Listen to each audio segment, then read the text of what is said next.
Welcome to the Natural Flood Management Trail at Backsbottom Farm. If you've come up from Hornby or Ray, you've just come over the cattle grid. So you can either park by the cattle grid or at the end of the next track on your left, which says Backsbottom Farm. Or you can go down the track to the car park next to the little windmill. But whatever you do, just after when you start the trail, it's just through the first gateway going down the track. On your left hand side, about 20 yards away from the track, you'll see a little post with A on it. So that's the starting point. And at this point there's some blanket bog here. So you'll see tussocks, big tussocks, which have sphagnum mosses, they have bilberry, there's some heather, and these add a roughness to the landscape, so they help slow water down. If you put your hand inside the tussocks, they also are much cooler. That helps absorb the water into the ground. While you're looking at this patch, now look over the road, and over the last 20 years reduce the stock numbers on this fell, and that's allowed the blanket bog to recover dramatically on that area of fell. So now we've got things like bog asphodel growing up there, and we're very pleased that this now is an area that holds water and will help protect flooding, particularly from that side of the road. It'll help protect flooding in Fulton. This is a village that flooded in the 1967 Ray flood as a runoff from Whitmore, which is this area here. If you come down now, carry on down the track to the sharp corner, and then when you get to the corner you'll see a little gate and the post with B on it. Go through the little kissing gate, and in front of you you'll see some trees, and just above those trees is a ditch. This is a swale. The idea of the swale is it catches water in a heavy storm and spreads it and allows some of it to sink into the ground. So it's slow spread and sink is the main thing that we're after with these. So they can design so they hold about 70% of a really heavy rainfall. When they do fill up, they overflow evenly all along their length, so they don't channel into one particular area, and the trees help to absorb the water. These swales are also good for wildlife, so we often find newts in them, and all sorts of other things that help with the wading birds that come into this area. The trees that we have along the swales, we've got birch, alder, rowan, hazel. The one that's done particularly well here is the rowan. That's really standing upright, steady. It's one or two little hollies that have survived. So we're really just seeing which trees work well in this situation. As you go up past the swales, you'll notice the tussocks again, with bilberry, cranberry. Cranberry is a very small little leaf. Bilberry is a rounder leaf. Then a bit further up there's some heather. Again, it's a tussocky formation which holds the water. When you get up to go past them, you get up to a wooden stake in the ground, and this is the point where it crosses over a little bridge across the stream. But if you look ahead of you at this point, you'll see in the distance a sort of round topped hill, and that's Mallardale Pike. Mallardale Pike was one of the main hills that where there was big heavy rainfall for Ray flood. So that had something like 120 millimetres of rain in 90 minutes. So a major runoff from this caused a lot of damage going down the river, and we'll talk about that later on. One of the things with this Mallardale Pike is that there was a fire to the right of it in the around about 1947, and that damaged the vegetation. So it killed a lot of the heathers, and it brought in the sweeter grasses, and the sweeter grasses keep on getting grazed by the sheep, and so it doesn't get a chance to go back to heather and build up the peat layers that it used to have. So that's an area where we get a very fast runoff. Now take yourself over the stream and just go up the stream a little bit further, and you'll see just above the crossing some stones, and that's one little check dam. Further up there's another two little check dams. They go across the stream, they hold the water back and steady the flow in the stream. Beyond the fence, the land there has been improved a lot more, and it doesn't have the roughness, and it doesn't hold the water, and all the drains have been opened up. So we actually get quite a big fast runoff from that area, and we're trying to slow it down as it flows through the land. Now you can follow on down the other side of the stream, go on down to, there's two more swales in front of you. You can also see some of the blanket bog with the heather and the sphagnum just above the line of the swales.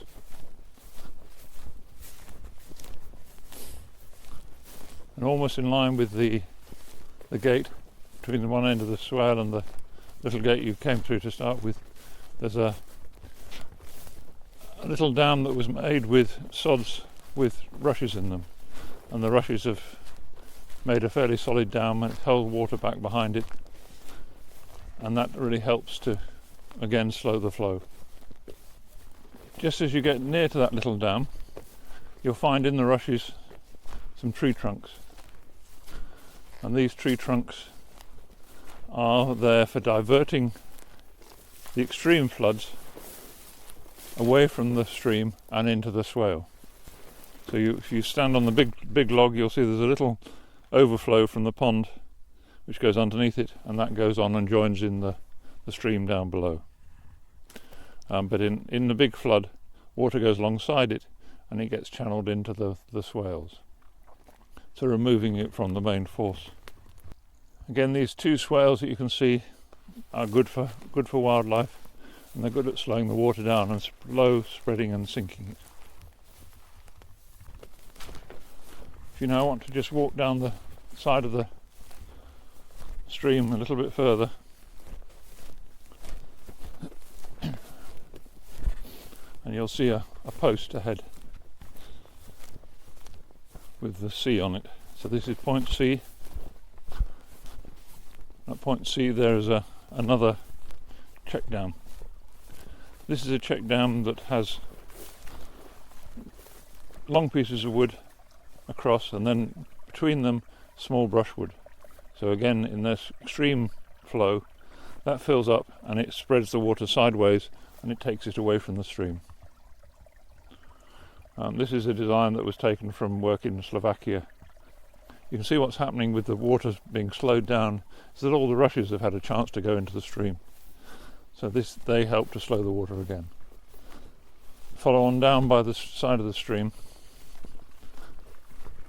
and you'll see some more posts in the stream, which is a second check dam.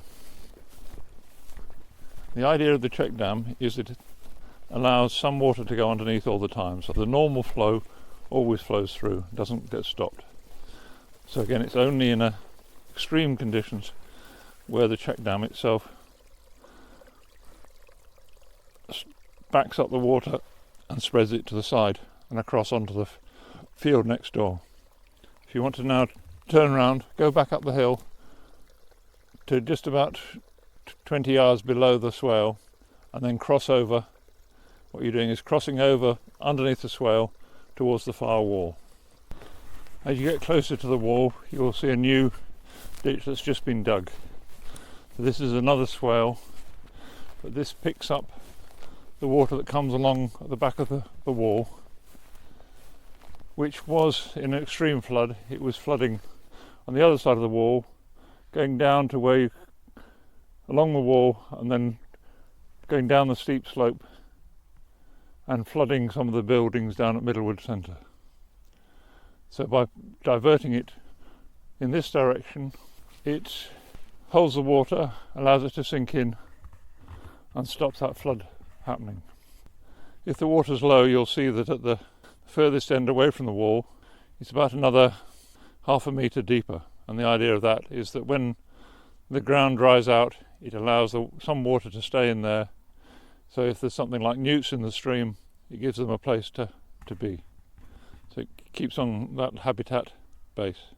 If you now go towards the shed that has you can see just the other side of the wall, you'll see some posts just before it. Somewhere near the post, cross over the little stream. Probably the lower side between the shed and the post, cross over the stream. On the way down, just be careful, there is one little patch of rushes that has water in it, and the water's quite deep. It's only about half a metre square, but it's quite deep and you can get very wet wellies if you fall in there. The easiest place to cross over the stream is just above the black water tank. Now from there, again, head towards the roof with the solar panels on it. When you reach the stream again, you'll see that the stream is full of mosses and it's got some rushes growing in it. And what I've done here is actually put in some logs, some older logs, across the stream. And the idea was that the top of the older log held the water back, and that water went back to the bottom of the older log above that. So you'd have these steps, the steps of older logs, and they held back the water, and even in a rushing torrent it still holds the water back, slows it down, stops it eroding. So now we've got this sphagnum and the mosses growing, and that absorbs the water, keeps the ground cool. Keeping the ground cool is very important because, particularly in hot weather, so if you go back to Ray Flood again, Ray Flood occurred after a hot spell. So the ground was all warm, yet the rain that came was quite cold. So it might have been even 15 degrees cooler. And that cold water doesn't sink into warm ground. So it's important that if we can actually make the water cooler, so the cooler ground, which is kept cooler by the sphagnum, that allows the water to absorb more, because water gets more and more dense as it cools towards 4 degrees. So anything that takes it towards 4 degrees helps it to absorb into the ground. So this stream here is important to slowing the water down. It could have been an open ditch which would still been eroded, but it still works as a ditch and takes the water away from the ground. Now turn to your left and you'll see a fence across the fell, and about 100 metres out from the wall there's a gap in it, so head for that gap. So at this point we leave D behind and go on to E. Just after you've gone through the gap in the fence, you'll see point E, and in front of you, on to the left of you, you'll see some woodland. This woodland is an important thing to slow the water down. So by planting trees, particularly on an area like this, flatter areas near the uplands, it helps to slow the water. The roots of the trees take water down, and on the surface they cause a roughness which slows the flow. So they're a very important way of slowing the water down. In this area up here we've got alder, which is a nitrogen fixer, we've got willow, we've got birch, we've got rowan growing in there. In the land in between there's some blanket bog, so you can see the tussocks that have got sphagnum, they've got heather, again they're slowing the water, slowing the flow down. Now at the post E again, go further down the hill and cross the little bridge.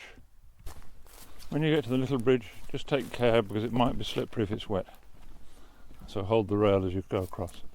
And then on your right you'll see a post F. If you go to the post F,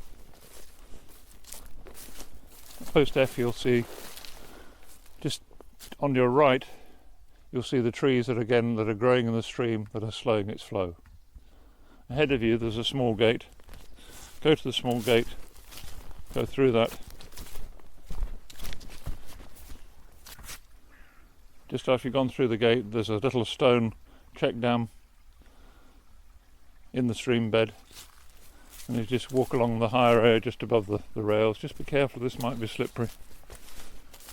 And then there's again some alders which are helping to slow the water down. Then there's a check dam which is holding the water back, and that's just below that there's another check dam that's holding the water back, and below that there's some willows growing in the stream bed, and they're also holding the water back. So all these help to slow the flow.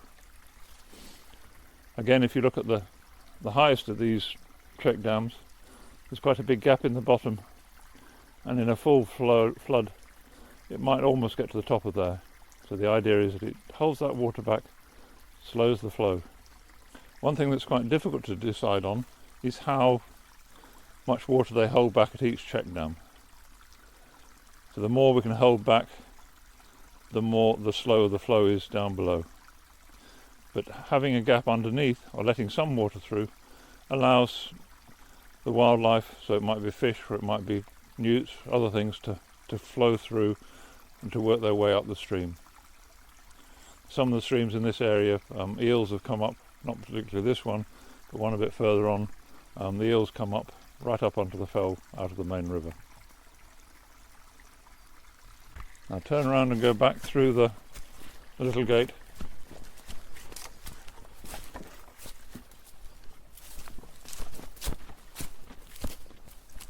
When you get post F, turn right and follow down towards the farmyard. As you walk towards the gate near the car park, you'll notice on your right hand side is the forest garden. So this has got fruit trees in it, various trees, but again this helps hold water and takes it down deep into the ground. It's also productive, producing lots of apples and other soft fruit.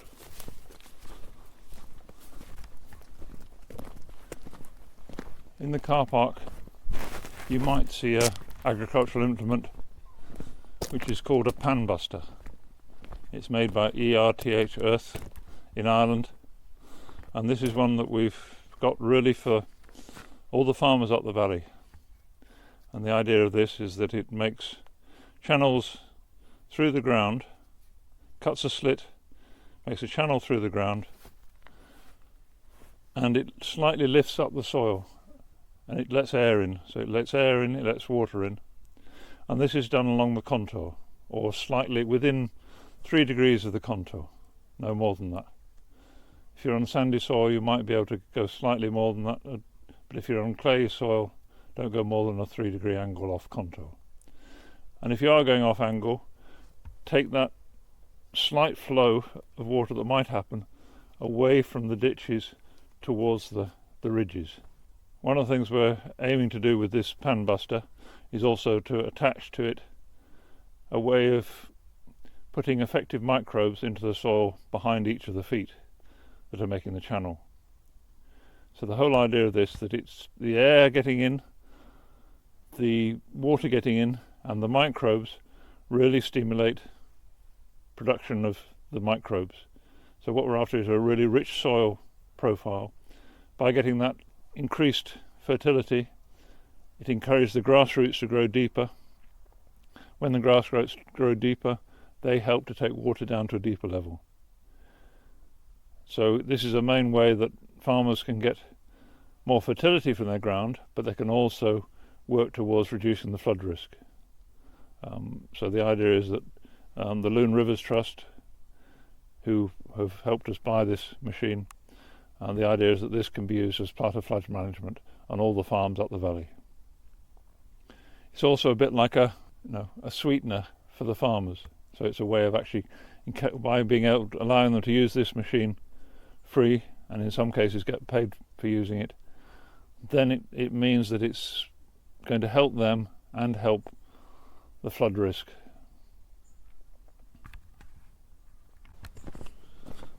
carry on down past the car park through the gate into the farmyard. If you're interested, there is a little shed on your right, and that may have apples and vinegars in for sale. At the bottom edge of the car park, you'll see a post G just by the gate, and to your right again, you'll see a metal cage with black material on the inside, and this is a Johnson Sue composter. So if you look at that, just be careful of the sharp spikes. But in there we've put in brushwood chips. It had a lot of air holes put through it, so it had plastic pipes put in when it was being built up, so they allow the air to get into it. And the combination of the woody chips and the air, and watering it regularly, so almost every day we need to water it, and that gives us a very high fungal element to the compost. And what people are using this for is making a tea out of the compost and then spreading that back onto the land to encourage the fungal element, because the fungal element is very important in pastures. The reason it's important is it has a high carbon layer, and it's also got the sort of root system of the fungi, the mycelium. They will have the stickiness on them. So there's a thing called glomalin, and glomalin is like a sticky glue, and glomalin gets onto the soil particles and it helps to create a really nice soil structure. So if you lose the fungi, you lose a lot of the fungal structure and the good soil structure. And the good soil structure should be, if you can imagine, lots of little balls stuck together. So when you look at the soil, you've got little bundles of balls and then gaps in between. In a perfect situation, we'd have something like 78% airspace in the soil, and that would allow a large amount of water to sink into the soil without sitting on the surface. Something like 18 inches it could take up easily. So what we want to try and aim for is a high fungal element and a really good soil structure, rich in its biology. So rich in fungi, bacteria, protozoa, all sorts of other things that make up a good soil. And really encouraging the earthworms. The earthworms again make lots of channels through the soil, allows the water to sink in. You may also see some big blue barrels, if I've got them organised by then, and these big blue barrels are for creating biofertiliser. And there's two ways we can do that. One is to use cow manure, molasses, some milk, some rock dust, mix that all together, let it ferment anaerobically, so that's without air, so it has a bubbling system, a bit like making wine. So letting that really build up the bacteria in there and the fungi in there, that again can be used as a fertiliser. Quite dilute, so in the end it might be sort of 1 to 200, 300 dilution to put that back on the land to stimulate the soil organisms. Another way we can do it is to get a really rich bit of soil, maybe in a bit of woodland, that's got a really rich fungal and bacterial element, and then using that again with some molasses, a little bit of rock dust or wood ash, and letting that ferment, and that builds a lot of effective microbes. Or we can buy effective microbes. There's one company called Actifirm that we're using to buy in effective microbes for the farmers to use. One of the interesting things about Actifirm is it can be used in slurry stores because it works well without oxygen, and it can also be used for putting onto manure heaps. And as you build up the manure heap, it helps to break down anaerobically a lot of the material, but it also helps to hold the nitrogen in it. So it gives you more fertility, gives you more material to spread, but it also breaks down quicker. So it's quite an interesting thing. But all the time again we're after trying to get microbes, microbial activity in the soil, and that's the key to water management. Follow on down through the gate now. As you walk down the hill, and you'll see some apple orchards on the slope. Again, these help slow the water down. In the distance, if you line up, you can see Ingerborough and Pennygent in the distance. the two flat top mountains, Ingleborough to your left and Pennygent to your right. In line with Pennygent, you can see there are 3 or 4 poles across the fields there.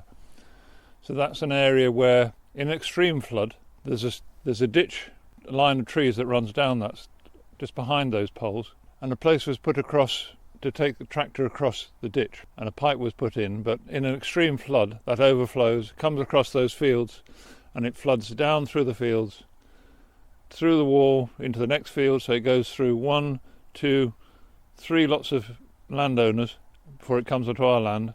And then you'll see later on in this tour, you'll see an area where there's a big landslip caused by that water flowing down across those fields. I carry on down with the hedge on your right. The hedge, when it's going across a contour, is really good at slowing the water down. Again, because the roots in the hedge help absorb the water. If you actually put a ditch on the top side of the hedge and it's along the contour, that holds even more water back. So at the lower part of this hedge, where it's almost level, I've got another sign H, which is really to identify and show you the way that a hedge can work. But generally, if you can put a hedge across the contour, it really helps holding the water back.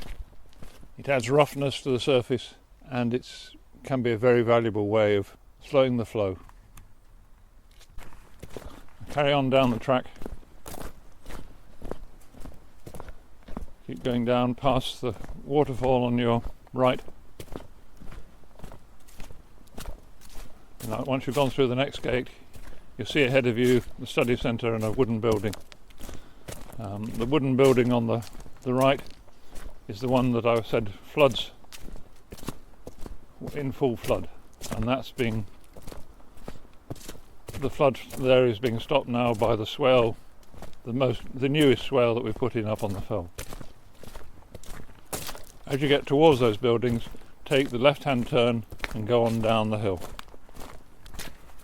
As you go down the hill, you'll see some walnut trees and some apple trees on your left. So you come round one corner and you're just about to go round another corner. To your right, you'll see some willows growing, and that's the next point. Those willows are around a pond. So go off the track to your right and you'll see point I. You see the pond there. This is really good for the amphibians, but again it also helps slow the water down, and the willows growing around the edge help slow the water. So if you put a series of ponds into the landscape, that's a really good way of capturing water. This pond does leak slowly. You can see just to the lower side of the pond the water crossing the track, so that's the outflow from the pond, so it can come up another foot or 2 feet higher than normal, and then it releases it slowly back into the stream. Now return back to the track and carry on down the hill. The apple trees on your left are part of the Lancaster heritage orchard. So what we're trying to do is get a lot of the old varieties of apples that grew in Lancashire and Cumbria and Yorkshire and grow those in this area. Right, to keep the genetics going, and we use those in production of our cider vinegar. To the point where you can see the river, don't turn right down the track which goes to the ford, but carry on straight ahead. There's a sign that says camping barn. You just follow that. As you go along here you can see a building over the river, and that is where the old farmhouse used to be, which got washed away in the 1967 flood, and we'll talk about that later. As you go down here you'll see particularly alder trees growing out of the bank, and they help stabilise the bank, and there's some willow as well, alder and willow on the steep bank down to the river. They help it stop eroding.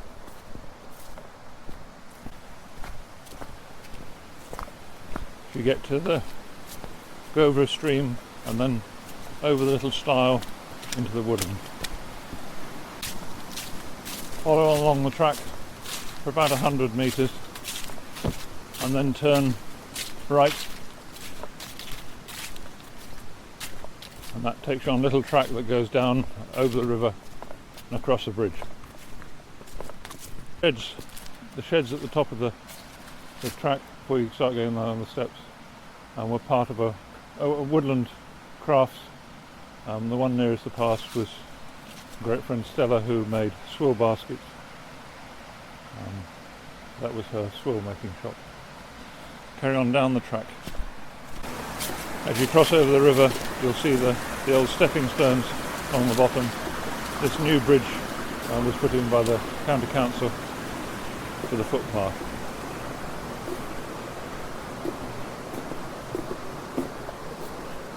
When you get to the other side of the bridge,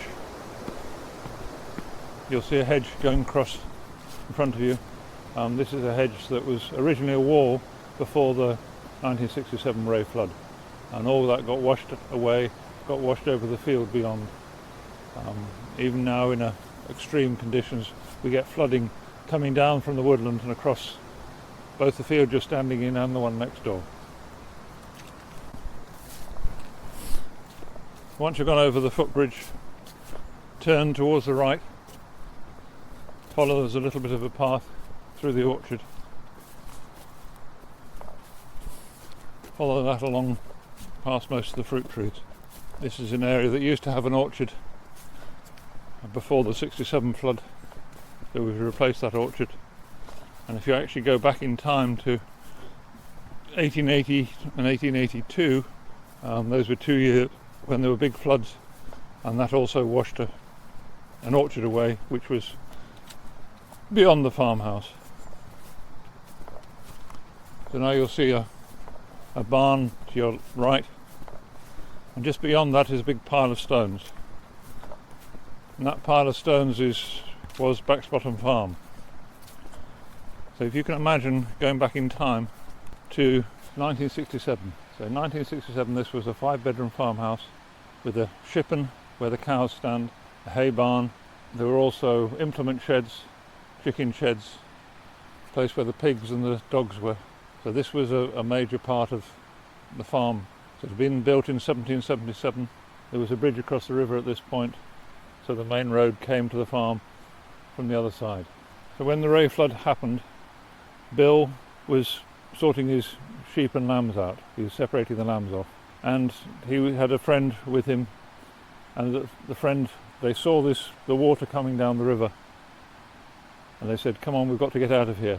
So his friend took most of the sheep across the river, went to the other side. Bill went back into the farmhouse. When he got into the farmhouse, he found Alice in the bedroom. When he got to the bedroom, then the main force of the flood hit the house. They took all the shippons away, all the hay barns away, most of the house away, and they were left with the kitchen and the bedroom above, and they were in the bedroom above. So that was about 5:20, 5:30. So that was the main first point where a lot of trees that had come down the river, they all built up at all the narrow places further up the river, and then they smashed into the house. We came down here about 8 o'clock with the Bentham Fire Brigade, and at that point the river had gone down enough for us to get a rope across the river. One of the firemen managed to wade across the river, and we got Alice and Bill out of the house at that point. So all this from 90 minutes to only 90 minutes of heavy rain caused complete devastation. Something like 1,000 trees were probably coming down the river at that point. So we can't predict when that's going to happen again. We've got current predictions that say that we're going to get much hotter summers and much wetter winters. So we don't know when that flood's going to happen again. The floods that we've had here up to about 2015, we had one bankful flood about every 3 years to every 5 years. Since then we've had approximately 2 floods a year, so it's increasing the rate dramatically. It's something that we really need to be aware of and to try and slow those floods down because of the damage that they do down below. If you now go to your left towards the river, at the post K, if you look across the river, the land on the other side all used to be part of this side of the river. So it used to be a hayfield that could be got to easily from the farmhouse, and the original river went along the bank underneath the trees. So that was in the morning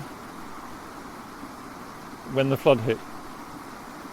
So the next day the river had completely changed course to approximately where it is now. The area where the the gorse and the trees are in the middle, that was covered in big boulders, massive great boulders, and the river had taken a completely new course. So one of the things we tried to do more recently is something we did in Flood Desmond, after Flood Desmond. If you can imagine this river, the bank you're standing on was another 10 feet further out. So the Flood Desmond flood washed away this bank, and what we've tried to do as part of the flood recovery fund that we got was to try and replace, this is an area where we can ford across with the tractor. So if you look to your right, you'll see a line of stones, and that line of stones comes out from the bank at around 30 degrees, comes upstream towards the middle. What it does is it, when the water comes down, the water hits those rocks and gets pushed out into the middle of the river and makes the river deeper. It also collects any rocks that are going along, the rocks collect behind it. So it saves us having to build up the riverbank itself. The river itself put all these rocks in behind that line of rocks that we put there. So it's a thing called in-river training. So we've done this in 3 different places up this river. So if you now go to your left, just go up the river a little bit, you can see another line which has just got some rocks in the bank, and then 3 rocks that are going out towards the river, and then there's a big rock that's got caught having been washed down. Again, the gaps through make the river deeper below it. So that's meant that in a flood the strength of the water is out about 5 meters into the river. And then above that there's another line of rocks which we had to repair very recently because one of them had got moved. So these big boulders get moved by trees that are going down the river. So you can imagine in a big storm like Flood Desmond, you get a lot of big trees coming down the river and they can cause a lot of damage. So these again take the water into the middle, make a still area below them, and help to build up the rocks against the bank. So this is called in-river training. There's a lot of work in Austria. There's a chap called Ottman Grober who's working on this, Christine Sindelar are working in Austria on this sort of technique. And if you look out into the river, again towards your left side, but almost the other side of the river, you'll see some big rocks in the river. And those are like a horseshoe with gaps in between the rocks. When the river comes down in full flood, it shoots into those rocks, into the centre of the horseshoe, and has dug out the centre of the horseshoe. And from that deeper area in the horseshoe, the river now in a full flood, a lot of it goes down the far bank. So a lot of the pressure is taken away from this bank. So it's been really helpful for us to actually get the water to do all the hard work. We move the rocks, put the rocks in the right place, and then let the water do the work. If you go up to the point L, so this is the point you can see this horseshoe from. Also from this point you can see the alder trees that are growing along the bank of the river, on this side of the river. And the alder trees are really good. They have floating seeds, so they'll set seed along the riverbank and help protect the riverbank. So they've been really important in protecting this bank, holding it together to encourage the alder trees. And one of the good things about the alder trees is that they're not grazed by the livestock. They might eat a few leaves, but they don't damage the bark. On the other side of the river you can see the gorse, and one of the important things with the gorse is it's a nitrogen fixer, It builds up the fertility. So if you can imagine, that was all big rocks, just like the rocks in front of you in the riverbed, and it's built up the soil there, and it also gives protection to the trees that have come. So it stops animals from grazing the trees, lets the trees grow up, and again gives us more protection. So again, in a flood situation, if we get a real bankful flood where it starts going over that land in the middle, that will slow the water down. Now carry on the slope and through the gate in the wall in the distance. As you get to the wall, at the moment there's a big tree that's fallen down, and actually this year we had a dry spring followed by wet late summer and autumn, and that's really given the trees a difficulty in holding on. So we've had quite a lot of big mature oak trees that have fallen over in that time. You can see this massive great oak tree that's fallen over, come over, and that's one of many that have fallen in the last few weeks. Climate change. If you go through the gate into the field, make sure you close the gate behind you.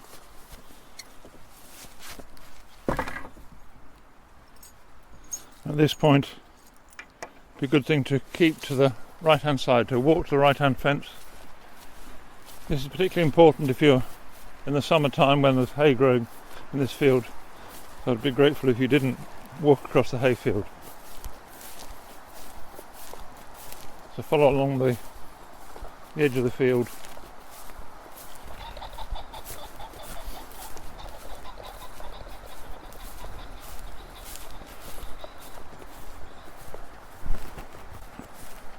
Just over the fence is an amazing area in the summer for butterflies, bees, hoverflies, all sorts of exciting insects.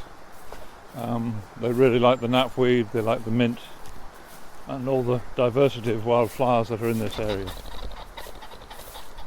So this is an area that gets wet. In the Ray flood, it's an area that flooded quite strongly. You can see it's a bit like a riverbed, and that was caused by the Ray flood. And again, you can see some big rocks, and they all came down with Ray flood. Carry along this fence line and go through the far gate. Follow on through the gate into the woodland.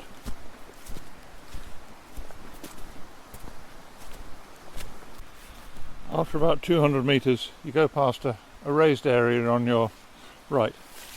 This raised area used to be full of water tanks that were the water supply for Ray and Hornby. And just above this, up the river from here, there was a weir, and that weir got washed away in the 1967 flood. So that was the main water supply for Ray and Hornby that was destroyed. Carry on along the path up the bit of slope.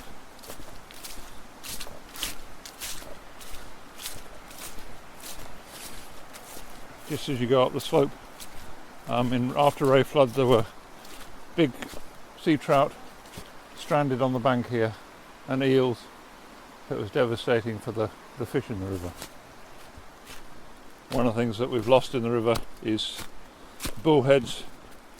We've got very few brown trout now, hardly any eels. The sea trout are just starting to come back a little bit, but still very poor compared with what they used to be. And one of the reasons the problems with the sea trout is because the fell land is getting too warm. So the streams higher up, where they should be used for spawning, are too warm for successful spawning. And that's becoming a big problem. So we really need to be aware of all the effects of damaging our uplands as is happening at the moment. On your right you'll see point M. From M just go a little bit towards the river. Look to your right down at the riverbed and you'll see a big pile of tree trunks in the river. And that's an important thing to allow in the woody debris flowing down the river. It's something in America they're really aware of. In the UK, we're not so much. We put in woody debris dams, but allowing that roughness in the riverbed to slow the water down, to change the microhabitats, is a really important part of river management. It's not about clearing all this away, it's about leaving it, collecting tree trunks as it develops. This is something that would happen really well if we had beavers in the area. Whether this stream is too fast for beavers, we're not sure at the moment, but at some stage when they become more acceptable and people realise they aren't damaging the fish and they aren't damaging the watercourses and they're actually really good for the rivers and slowing the river down, then we'll look again to see if we can actually get permission to bring in beavers maybe into this area. From this point, follow along the path, and as you go along the path, just try and imagine this in a heavy rainstorm. All this path is about 6 inches deep in water, and it flows from the place where there's a little arrow which goes up a footpath. It flows from there in both directions. Some of it comes towards you, some of it goes away from you. So rather than going over a steep slope at the top, which you'll see later, it's spread out and it doesn't cause any damage and it flows gently into the river. So ignore the footpath sign and just keep going. Go along a narrow bit of track, and then just before it gets wider again, if you look to your right over the river, you'll see some big oak trees on a steep slope. And the area just behind those oak trees was a big landslip that happened in Flood Desmond. It washed away some of the oak trees, it washed away the fencing, and it all came from the field above.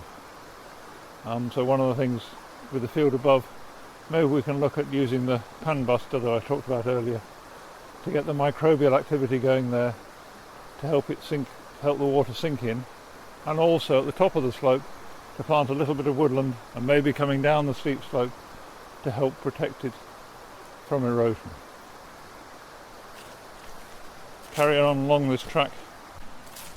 Just before you get to the camping barn sign and the little bridge that across the river, the swing bridge, please don't go across that because we could have visitors staying at the camping barn. So if you stay on this side, take the left-hand turn, it goes up through the holly, up the slope. As you go up the slope, there's an area where you can see clearly across the river. Got some birch trees and a rowan tree on the edge. At this point, look down at the river and you'll see along the bottom some more rocks coming out and in river training. So what we've put these in is to try and slow down the river to stop it eroding the bank underneath. Before Ray flood, all the area that's now a river was all woodland, and all the slope in front of it was woodland. The river itself was about 10 metres into the woodland on the other bank. So all that got washed away in that very short spell before Ray flood. And I think it was mainly the trees that came here. There was something like 400 or 500 trees that came off this bank that would have gone into the river. And they would have built up dams at all the narrow places in the river. When the dam broke, that would add even more water to the flow. So very damaging flow that occurred. So it's over 50 years now since that flood happened, and this slope in front of us has been eroding since then. So what we're doing now is put the in-river training at the bottom, so the lines of rocks. You just carry on up the track now. At point N you'll see a line of rocks along the top of the bank. So these slow the water down and stop it from flowing over the edge. When it flowed over the edge, it was liquefying the clay and making the whole bank slip. So about 3 or 4 places along this slope where the water was getting in onto the top of the slope. So we've removed that now. Because we've removed it, the alders are getting away, the willows are getting away, trying to revegetate this area. So hopefully this will become woodland again and stabilised. If you follow on a little bit along the track, you'll see some more stones across the track to divert the water away from the track and down through the woodland down to the bottom area where we said it spread out along the track. At this next sign, where there's the concessionary footpath sign, higher up the concessionary footpath there's 2 or 3 little holes where the water pours out of in a flood. So it floods down the track, the footpath track, and gets into the woodland just beside us. And that was going over the edge. So by moving that away from the edge, we're stopping the erosion.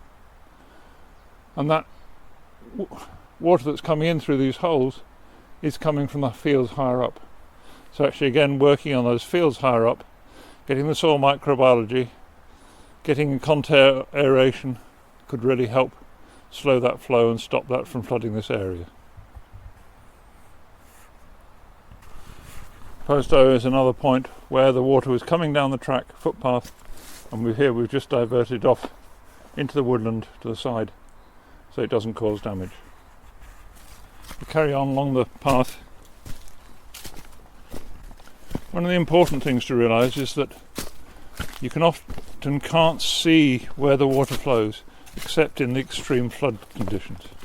So it's really important if you're looking at flooding to go out in all weathers, particularly when it's torrential rain, and see where those water flows are, because those are the ones that we can stop and slow.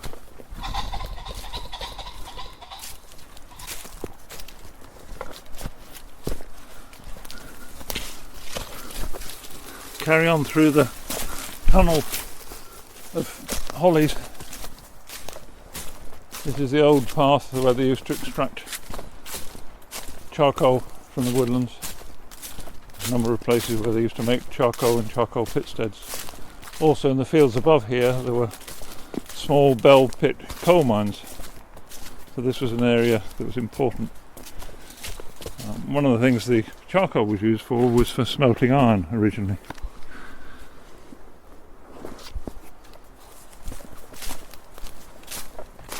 As you walk on through these woodlands, you can get an idea of what the history was like. Most of these trees were coppice stools, so you'll see 2 or 3 trunks growing together, often with 1 or 2 of them have died. If you go back to the 1870s, the farm above here, Outhwaite farm, was sold, and in it was talking about all the coppice crops which were this part of the woodland, and the coppice crops were cut. Most of them cut about every 12 years. So that's something to think about when we think about woodland in the past. It's not really, it was a combination of coppice and big standard trees. Coppice for standards. As the path climbs up the hill, you might notice a flatter circular area. That was one of the old charcoal pitsteads. There are lots in the wood. Once you get your eye in, and you can see them. You see them all over the place. As you go through the woods, you'll go through a more open area. This is one that bracken grows in, but we're bashing bracken. We've done that for 2 years now. Hope that eventually we can get it so we can get regeneration in this area, because the bracken doesn't really allow regeneration.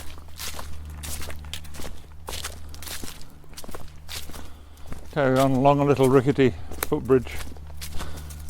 Doesn't look very safe, but it's of heartwood oak, so it's a lot stronger than it looks.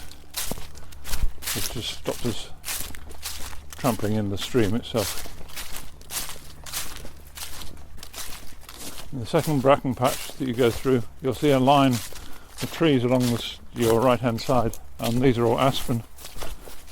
Aspen is something that grows from suckers.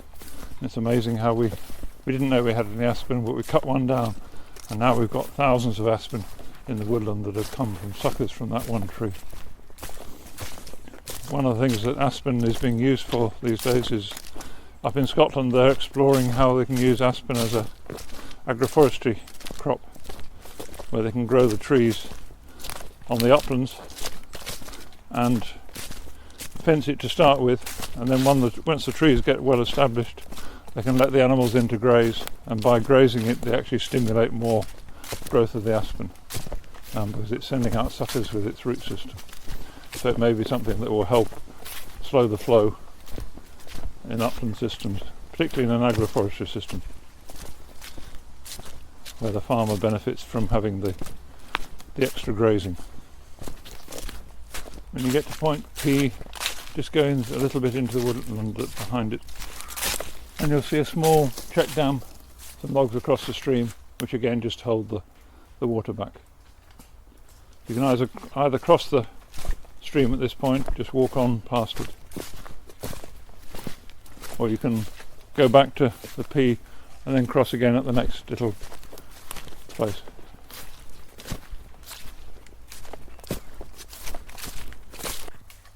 At point Q, which is the next one down, you'll see there's bundles of brushwood put into the stream bed, and the idea of that again is just to slow the flow in those deeper bits of stream that were starting to erode.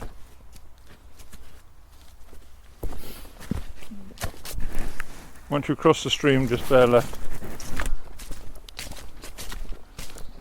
and just keep going around the woodland to the left.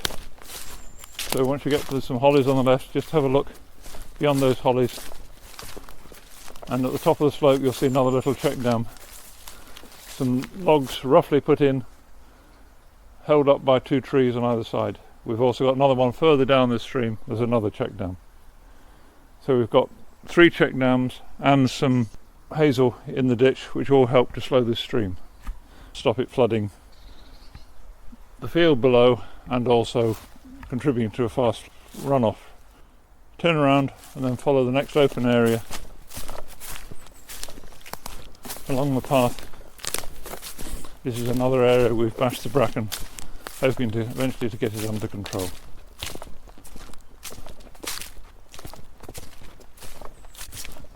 Along here there's a lot of holly that's grown up to the side. Holly is something interesting in the New Forest. They found that the edge of the greens where the New Forest ponies graze often has holly growing on it, and the holly will come in at the edges, and over time the edges of the greens have been changed by where the holly's been, because it stops the erosion. Once you come out of the main holly area, you'll see another check dam with a long rowan tree across and some other branches underneath it, and again this helps slow the flow. So just climb over this, walk past the base of the oak tree that's fallen down. It's a bit muddy, or if it's too muddy you can just go to your left a little bit and cross the stream a little bit further down.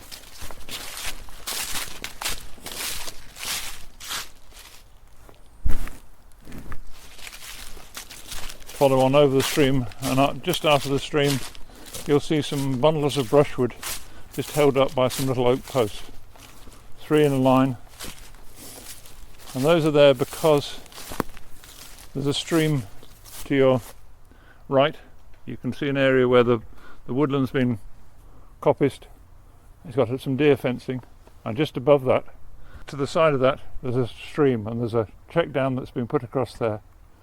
And when that check dam gets full, it floods and overflows this area where these bundles of brushwood are. So it spreads that flow.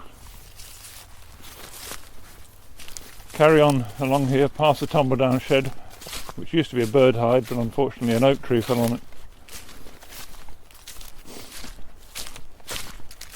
Keep going on until you get to the next area of check dams. At point R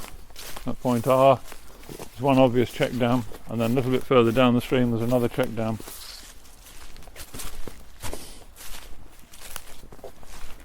Again, we've tried to put these behind a tree stump, so the tree actually helps hold it in place. And then we also try and put in an oak post, because oak posts are less likely to rot. It's all a matter of slowing this water further down. But again, if we go up above the woodland, if if we can get the keyline contour subsoiling with the pan buster, then that will help break up the compacted soil. Compacted soil which has been there mainly from overgrazing with sheep is something that's very common. One of the things we're also trying to introduce the idea of is the idea of mob grazing. With mob grazing, rather than grazing something continuously throughout the year, you just graze an area of land for one day or at the most 2 days, and then you move them on and don't come back for 30, 40, 50, 60 days before you come back again. In some cases even a year before you come back again. And what happens there is that the manure, when the sheep or the cows are grazing, the manure and the trampled grasses go back into the ground. The dung beetles work on them, they take them down to the ground.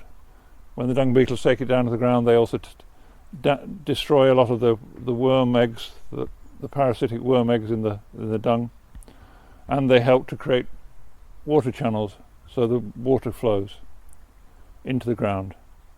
They also stimulate the root system of the grasses. Because the grasses aren't cut right down to the base by grazing, they also have a lot more photosynthesis. So because they have more photosynthesis, their root systems grow stronger. So again, they can grow much deeper. When the cows or the sheep come back again, so they've got much taller grasses, when they graze them, they're grazing them even, particularly the cows graze everything fairly evenly. And by doing that, it also encourages a lot of the wildflowers to come back. So many people who are working with a mob grazing system have got wildflowers they haven't seen before in the fields. But this is a way of really building up the soil fertility, building up the microbes, the fungi, the bacteria of the soil, and allowing that to develop. So if you see something that says regenerative agriculture, mob grazing, holistic management, are all encompass the mob grazing technique. There is a website, mobgrazing.org.uk, the Brewer brothers up in Scotland have set up, but it's something that a number of organisations are looking at and trying to develop the system.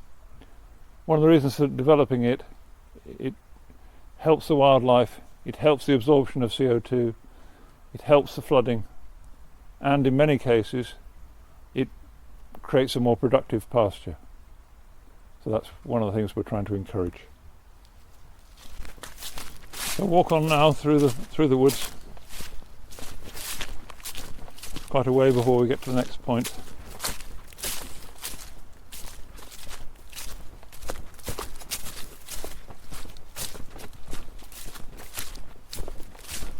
It's not a very distinct path, but if you try and follow the path, you'll get to where you want to get to. Basically, don't go up or down, just keep on at this level.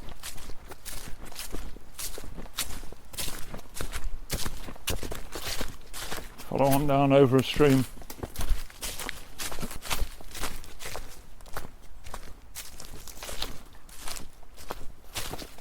When you've gone over the stream,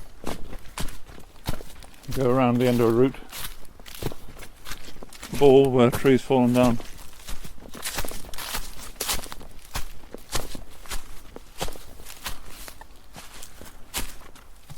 And then make your way towards the left.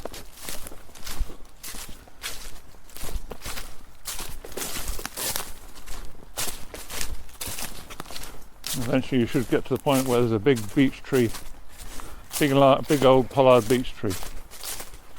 This is an interesting point because it's on I think it's a parish boundary marker, because the side you're on at the moment is Roeburndale and the other side of this beech tree is Ray.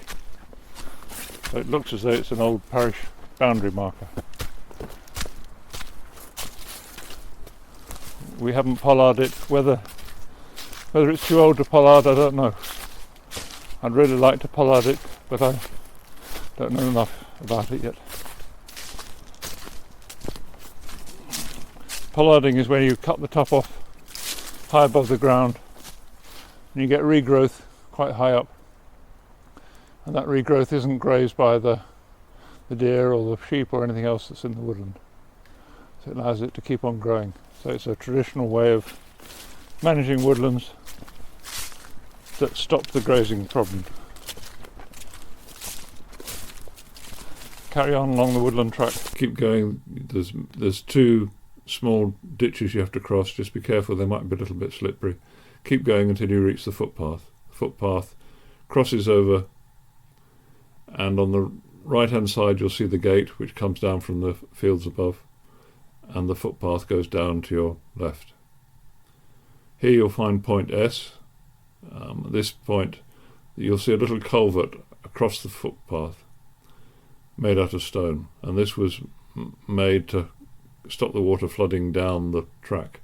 But in Flood Desmond in 2015, instead of flooding down the track, it pushed that water across into the woodland, and on one area it found some softer clay, liquidised that, and it caused a large landslip below. Around 30 large trees collapsed, and the soil went into the field below, took the fencing with it. You'll see this later at point U. The water that caused this flooding originated about 4 fields away, so it's come across 2 other people's land before it arrived here. From this point now, follow the footpath down the hill until you reach point T on your left. Here you'll see a little gully, and you'll see a few little rocks at the top of it. And I came here when there was a very bad storm, saw the water flowing. At that point it was flowing down this little gully, going down and flooding the field below. So I put a few rocks in to stop it coming down the little gully, diverted it into a little bowl area which is full of rocks. And these are rocks from the old quarry workings. And all the water that comes through there all disappears into those rocks and doesn't flood anywhere. So it's been very successful, and it was only possible by coming there in the real storm conditions, and this now works very well for us. So now return to the path, carry on down the track, go through the gate at the bottom. Once you go through the gate at the bottom, make sure you close the gate, turn right, go through the other gate, and once you've gone into that next field, close the gate again and go left along the little bit of wall and then the hedge which takes you to the river. Once you've got to the riverside, follow the path along the riverside to the far end of this field. Please don't walk through the middle of the field, particularly in the summer when it could be a hay field, and it makes it a lot more difficult to cut the hay if you've trampled on it. Go through the gate at the end of the field, and then just after you've gone through it, you'll see to your right another marker post, U. And this is the bottom of the slope that I said before, where the water had come across the footpath, and this was a big landslide. So we've taken out probably about 30 big larch trees that were on this slope that had fallen over with the landslide in Flood Desmond. Fortunately, this landslide is healing very quickly, which is brilliant. So we should get woodland back into this area before too long. Go back onto the path and just follow on into the woodland. As you enter the woodland, you'll see there's a little bit of a bank to your left-hand side before the river, and that holds back water. So often all this path here is flooded in a storm. And to your right, if you look up to your right, there's a little old bridge, and the stream comes down from there. And what we've done is braided that stream so it splits just as it comes down to the level area. If you're looking at the bridge, part of it comes to your right, part of it comes to the left. It's split into about 3 different areas. So the stream, your path you're standing on, is one of those 3. And this comes along and it gets slowed down at point V. So at V, these logs across here hold water back. So this is like an attenuation area. Allows the water to seep through at the bottom, but it holds that main flow. So attenuation is an area, is what we talk about attenuation dam, something that holds the water back. At 10 year is to hold back. So that's the intention of this area. So if we can find flatter areas that will hold back some water, it may not appear very much, but it does make a difference. One of the key things with it is to use quite a lot of them. So above the bridge The intention is to put in more check dams in the farm above the bridge to again slow the water down before it even gets to here. The more we can put in, the slower the water is before it reaches the river and stops the main flood, that peak flood that we talked about right at the beginning. So again, we're trying to reduce the peak and spread it over a much longer period of time. So that's what all these attenuation areas and check dams are for. As you go on, there's another check dam of logs that are held back behind an alder tree, and they're wired together, and they've got an oak post supporting them on the other side. So this has got a gap underneath where the water can flow under normal conditions, but in flood conditions it spreads out. It actually spreads onto the path beyond it, and it slowly makes its way back into the river. Then at point W, if you look ahead of you, you can see another check dam across the stream that holds back water back in that stream in flood conditions, and there's another 2 little check dams on that stream. From this point you can also look into the riverside. If you look at the river, you'll see another pile of tree trunks in the river, and if you go on a little bit further you'll see a rock outcrop, and in Ray flood that rock outcrop was flooded. So the river went over the top of that outcrop, built up a big dam of trees on this side of it, and I think when this dam collapsed, it pushed through the narrow gully. It eroded some big rocks off the side, so some of those rocks moved about half a kilometre down towards Ray, and those rocks, some of them weigh between 12 to 20 tonnes. It's difficult to gauge exactly what weight they are, but very, very heavy rocks, and they moved about half a kilometre. So that's the amount of strength in the flood. And when that flood got to Ray, it took all the bridges on the way to Ray out. But in Ray, the main structure of the bridge survived, but the trees built up against it, backed up the river, and 13 houses were lost in Ray that were really badly damaged by the flood. Fortunately, it was in the afternoon, late afternoon, and everyone managed to get out. If it had been in the night, there would have certainly been quite a few people who had been drowned. There are many pictures of the flood, of Ray flood, on the Roeburndale.uk website. So look at that, look at the flood pictures, look at the pre-flood pictures. Also look at the techniques for flood management that it outlines on the Roeburndale.uk. So this is the end of the walk at this point. So I'd like you to turn around now, go back through the woodland into the field, go to the far end of the field,